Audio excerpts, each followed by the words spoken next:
Culture, avec vous Louise Dupont, bonjour. Bonjour Julien. Allez, on commence avec la Fashion Week de Paris, ça y est, c'est parti. Voilà, après New York, Londres ou Milan, c'est au tour de la capitale française de devenir la capitale mondiale de la mode pour quelques jours. Et l'événement cette année, c'était le défilé Yves Saint Laurent et surtout la première collection d'Anthony Vaccarello qui a succédé à Hedi Slimane au printemps dernier à la tête de la direction artistique de la maison. Alors du cuir, vous le voyez, du noir, des transparences, des épaules marquées, c'est sexy, ça fleure bon les années 80. Alors dans le public, il y avait Jane Birkin et ses filles, Charlotte Gainsbourg et Lou Doyon, mais aussi celle, bien sûr, qui fait trembler tous les couturiers. On reconnaît sa silhouette, celle d'Anna Wintour, directrice du Vogue américain. Le diable, quoi. Voilà, le diable, du fameux Diable s'habille en Prada, le film, et qui fait un peu la pluie et le beau temps en matière de mode. Alors justement, qu'a-t-elle pensé du premier défilé d'Anthony Vaccarello à la tête d'Yves Saint Laurent? Voici tout de suite son avis.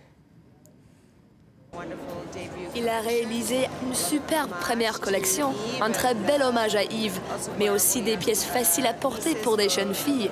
J'ai adoré, c'était très sexy. Superbe coiffure. La lingerie aussi était à l'honneur à Paris, Louise. Oui, puisque c'est en plein milieu de cette Fashion Week parisienne que Etam, la célèbre marque de lingerie, a choisi de fêter ses 100 ans. Un événement qui se rapproche un peu de ceux de la marque américaine Victoria's Secret, qui à chaque fois justement transforme ses défilés en rendez-vous incontournables avec, ben voilà, on le voit, un certain Jacques Dutronc, icône de la scène, la chanson française, qui s'est rincé l'œil et qui a, vous l'entendez, qui a entonné son très approprié « J'aime les filles », son tube.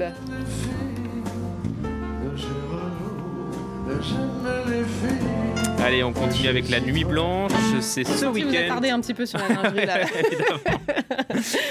La Nuit Blanche qui se tient à Paris ce week-end. Oui, c'est la 15e édition de ce rendez-vous qui invite les Parisiens et les visiteurs à aller admirer de l'art contemporain pendant toute la nuit. Cette année, pour être rebaptisée la Nuit Blanche, pourrait être rebaptisée la Nuit de l'amour, puisque les organisateurs ont imaginé un parcours amoureux. C'est la première fois en fait que la Nuit Blanche nous raconte une histoire. C'est celle de Polyphile, qui est un petit héros, un héros d'un roman c'est mignon. Ouais. Voilà, on le voit, le Polyphile qui suit ce parcours amoureux. En fait, il est à la quête de sa chère et tendre Polia. C'est un héros d'un roman du Moyen-Âge. 37 œuvres d'art vont jalonner ce parcours de 8 km, tout de même 2h30 environ pour le parcourir. Il y aura des œuvres, mais aussi des performances. On regarde, alors, les images sont pas très bonnes, mais c'est un artiste qui s'installe sur une plateforme à 15 mètres de hauteur. Il est déjà installé, si vous voulez aller le voir, et c'est lui qui va un peu lancer la course de Polyphile vers sa chère et tendre Polia. Ah oui, il va pas y rester toute la nuit. Non, il va descendre justement. Alors on voit aussi des obstacles, vous voyez là, un vortex, voilà, au milieu de la scène, qui va être installé par Anish Kapoor. Et là, c'est la conciergerie avec Pierre Delavie, ce plasticien roi du trompe-l'œil, qui justement mettra sans dessus dessous sa façade. Et rendez-vous sur le pont d'Arcole avec ces petits cœurs en bois qui vont être sculptés par des bûcherons tout le long de la nuit. On nous promet qu'ils en feront le plus possible au cours de la nuit. Voilà, je vous ai fait une petite sélection, mais c'est seulement une partie de ces quarantaines d'œuvres, et ça, ce sera samedi 1er octobre.